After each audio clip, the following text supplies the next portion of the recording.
Hello everyone, it's Shift and welcome to another video. Before starting, I'd like to say thank you for the amazing support and the positive feedback that I got for my recent PvP movie.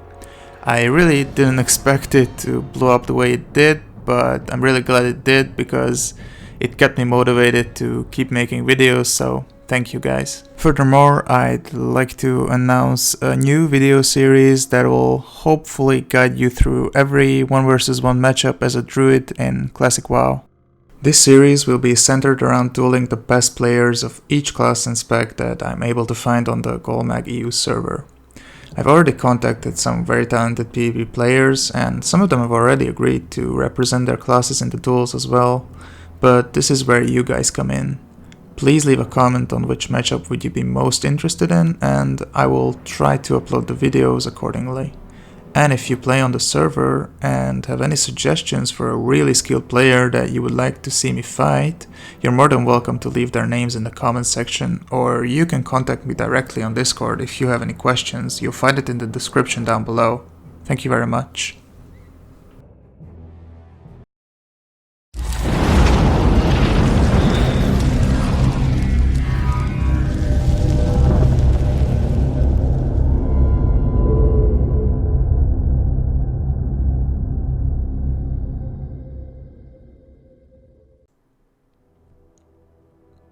So a lot of you have been asking about my previous PvP movie. Questions like, what talents am I using? What gear am I using? What is my playstyle in different situations versus different classes? And the purpose of this video is to clarify those things for you a little bit. I'm going to start by explaining my talents. I'm running 19, 11, 21. I don't respec for raids. This build is perfectly capable of healing raids, because, Molten Core and Nixia aren't exactly the hardest raids to clear, so I can get away with running the same spec in World PvP, Duels and PvE, which saves a lot of money. Let's start off by going down the feral tree. I'm going to put 5 points into ferocity all the time. That never changes because of the cost reduction on your most used abilities in cat and bear form. We're going to sit a lot of the times in bear form versus rogues, versus warriors, versus hunters even. And while the attack power reduction from Demo Roar can come in handy, we almost never, we hardly ever use Ferocious Bite, and we hardly ever go into cat form in the first place, so ferocity just comes out on top in the first row. The second row is going to be Brutal Impact. This is a no-brainer. A 1 second, additional 1 second on your stuns is really useful in many situations. I don't think I need to go into detail here. But here's where some players choose Feral Instinct and some players choose Thick Hide. Now I myself use Feral Instinct because of the improved stealth. I think improved stealth is really important in PvP, especially with the spy add-on going around. This is a really important talent in my opinion. While Thick Hide can be useful, I don't think it's that big a deal. It's 6% of your armor contribution from your items, and if you take a look here, your items don't really have that much armor in the first place, so you're not really getting anything out of this. Just a little more armor, which you can get from many different ways. I don't think it's worth it, but it's personal preference. If you guys want to go Thick Hide, you're more than welcome to. And the third row, and the reason why we went down the feral tree in the first place, is Feral Charge. Now this ability is what makes this spec different from others. While the other specs don't use Feral Charge, we get Feral Charge. And the reason for that is kind of self-explanatory. Feral Charge is an awesome spell, probably one of your best spells as a druid in Classic WoW in terms of PvP. It has so many uses versus so many different classes. You get the root, you get the spell interruption, and you get the gap closer. You just have to be on your toes in terms of you have to look for situations to use this For example, versus a rogue, you'll use this to root them. Versus a hunter, you're going to use this to close the gap. Versus priests, mages, warlocks, you're going to use it for the interrupt. But there's a lot of this ability has a lot of flexibility, and I really like it, so I would always get it. Now we're going to go into restoration, and restoration is really simple. You just grab a Führer. Führer allows you to get Feral Charge instantly when you shift into Bear, as you can see here. I'm going to shift into Bear real quick. Gives you 10 Rage, which is enough for your Feral Charge. So you never have to wait for your Feral Charge. As soon as you shift into Bear, you're able to use it. Now there is a slight delay with getting the Rage. It's a little bit annoying, so at times you have to predict what your opponent is going to do and shift into Bear. As you can see, there's a slight delay, and shift into Bear before you try to interrupt their abilities. Improved Mark of the Wild is good for raiding. It's not good for PvP. You don't really get much out of it. The next row is Improved Healing Touch. This is basically to get NS, and you get the 0.5 second cost time reduction. It's good. Doesn't need any more explanation. Now, Nature's Focus. This is really interesting because some people, I myself have tried it, put these 2 points into Tranquil Spirit instead. But I came to a conclusion that Nature's Focus is better because of the 28% chance. Sometimes it saves you your life. Like sometimes it decides the fight. And Tranquil Spirit is more than likely just negligible in terms of your mana usage. So I would put 2 points into Nature's Focus and 1 point into Improved Enrage. And this is because of, let's say I use Feral Charge, right? So I Feral Charge somebody, I use my 10 Rage, use my 5 Rage, and then I wanted to use Bash to keep them CC'd. Now Bash costs 10 Rage, and Improved Charge costs 5 Rage. With Improved Enrage, you get, when you shift into Bear, you get 15 Rage, and it just keeps going up because of Enrage, obviously. What this means is you can Feral Charge somebody and instantly stun them as well. After you've interrupted them, for example, or after you rooted them, you can just stun them again. And they are just sitting there for, if they're a rogue, for example, they can sit there for like 9 seconds in your root, then your stun. It's really handy. Reflection. It allows 15% of your mana regen to continue while casting. This is really useful. As a druid, we want as much mana as possible because we are constantly going to be shifting. We're constantly going to be reapplying our dots and our hots on ourselves.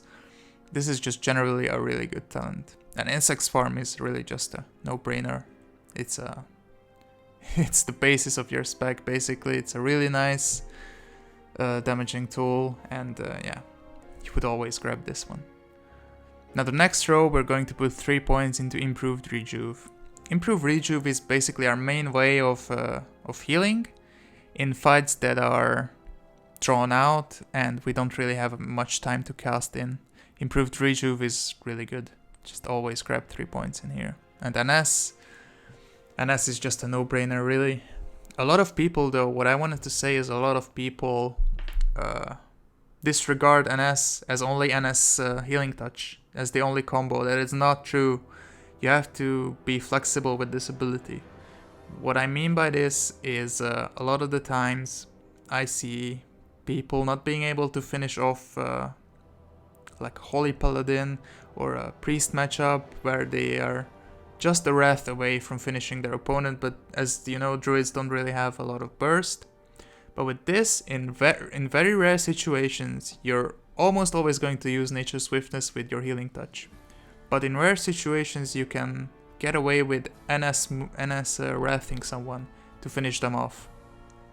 In other situations, for example, when you're facing a druid or when you're facing a hunter, NS Hibernate can come in really handy as well. And also for your combat res, you can surprise a lot of people when you NS Rebirth someone. And yeah, so you have to think of these abilities in more than just one way. That's what makes Druid a really fun class in my opinion. And the rest of our points are going to go into balance, because we have to deal some damage as well. We're going to grab Nature's Grasp. Obviously, it's a really nice ability, especially against rogues with fast weapons. The only downside is you can only use it outdoors, which kind of sucks. So be wary of this. Even if you apply it indoors, and then even if you apply it to yourself, like you apply the buff on yourself for 45 seconds, and you go indoors, the buff will disappear, so you won't have that as an option. And the rest goes into Improved Wrath. We could go into Improved Nature's Grasp, but I just don't feel like you really get like a lot out of it. You can usually just Nature's Grasp yourself, go into Baron, wait for the proc, and then kite away in those situations. Improved Wrath gives us the ability to cast our filler spell in between our dots and roots when we have a little bit of breathing room. We can use Wrath in those situations. The next row is Improved Moonfire, for obvious reasons, our main damaging ability. We'll take every single plus damage that we can get here. Natural Shapeshifter. Natural Shapeshifter is really useful as well because of the high mana cost of shifting in Classic WoW. We are going to be shifting a lot, mainly in bear and travel form, but we also have to limit ourselves. We have to shift very, very cautiously, because it drains our mana. This helps it reduce it a little bit, but we still have to pay attention to our shifting and plan out our moves. We have to always think 2 steps ahead with our shifting, because it can really drain your mana if you just constantly have to shift like so. The third row, we don't really want any of these. Improved Thorns, no improved Entangling Roots, not really. And Omen of Clarity is just straight up stupid in our spec. We want Nature's Reach. Nature's Reach is really useful because of the extra range, obviously. Against kiting warriors, with versing hunters, it comes in really handy. And the rest of our points go into Vengeance, simply because Moonfire is, as I said, our main damaging ability. Improved Starfire, you never want to use this unless you're a meme spec, a meme Moonkin spec. Then you can use it, but no one's going to take you seriously. So you should go Vengeance for duels and World PvP. That's my recommendation. So that is our talents. Now these talents allow you to play a very interesting playstyle. You basically just dot and run, and you play around your opponent running out of health and mana before you. So that's basically the play style. In terms of gear, we want to focus on the most intellect and the most stamina that we can get out of our gear. I'm using the full tier 1 sets. The full tier 1 set, except for the Storm Rage leg guards and the Storm Rage cover, which are tier 2. The 5-piece set bonus is really, really nice for our spec from the Cenarion set. It improves your chance to get a critical strike with your spells by 2%. And yeah, these items are just really good in PvP in general. They have a high intellect, high stamina, and it also has plus healing.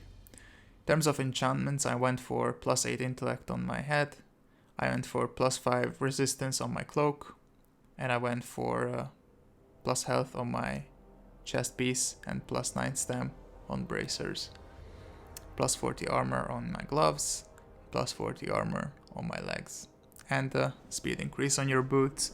I really recommend grabbing this minor speed increase enchant on your boots. It really means that like it can mean the difference between winning and losing in a certain matchup. So I'm just going to go over, like, mouse over my gear for you guys. You guys wanted to see this, so here it is. Wearing the glorious Guild tabard of Forged.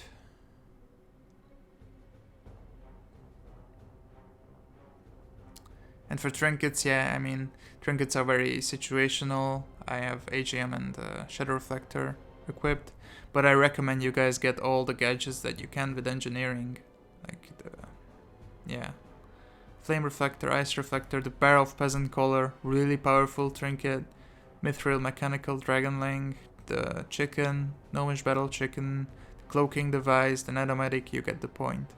The more stuff you have, the more success you're going to have in world PvP situations. And against melee matchups, I'm using the Rubidium Hammer for now, because of the armor. If you guys didn't know, when we go into bear form, we get a 360% increase in our armor, which makes it a really nice stat for druids. So as you can see, I have a 6.4k armor in bear form right now. There is a better weapon, I just wasn't bothered to farm it yet, honestly, which has I think it has the same amount of armor, but it has better stats. In Dire Maul West, drops from Prince, yeah, Time Worn Mace. It has 120 armor, 7 strength, 11 stamina. You want to be using this weapon against melee matchups since Dire Maul is out. I wasn't able to get it yet, but I recommend you guys go and farm it out. I am using the Rubidium Hammer for now. The offhand, I'm using the Onyxia offhand. This skeleton is really powerful. A lot of people underestimate it. You guys should definitely use your DKP on it if you're serious about PvP. Against casters, however, I'm using the Witchblade, which gives us a nice increased damage and healing since we don't need the armor. And when the skeleton is off cooldown, I'm using my Furbolg medicine pouch. You can farm this out by killing the Furbolgs in Felwood and in Winterspring. I recommend you guys do this right here. And the Furbolg camp is, I believe, right here. This is a really nice item. 100 health every 1 second for 10 seconds. This basically means you get a 3000 health in a duel. This is really useful for classes that don't already have heals, and it just makes some classes straight up overpowered. I recommend you guys go and farm it out. You need to become, I think you need to become honored with Timber Mahald. You need to become honored with Timber Mahald in order to purchase this pouch. I think the pouch itself was like 15 gold, so it's not that big a deal. And yeah, I think that's it for this video. I really hope you guys enjoyed the video. If you have any further questions, you can catch up with me on my stream. The link will be in the description. And please make sure to leave a comment regarding what matchups and classes would you like to see first in my next series. Thank you for watching. See you in the next one.